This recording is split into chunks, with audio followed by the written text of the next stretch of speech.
Et Dimbi, là, Oui. je galère trop sur Excel, là, t'as pas un tips pour moi? Attends, laisse-moi voir.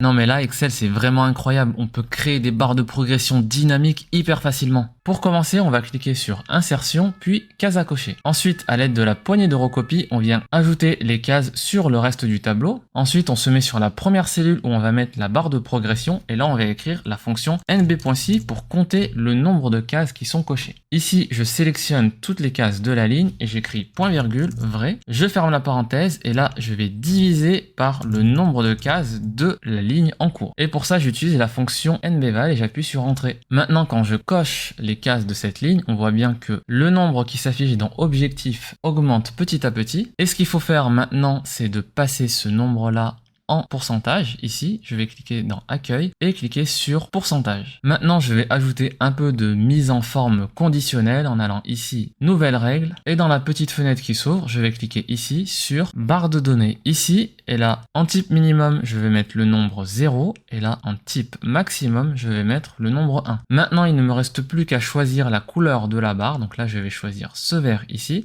et cliquer sur OK. Maintenant, je double-clique en bas à droite de la cellule pour étendre cette barre de progression au reste des lignes. Et voilà, le tour est joué maintenant.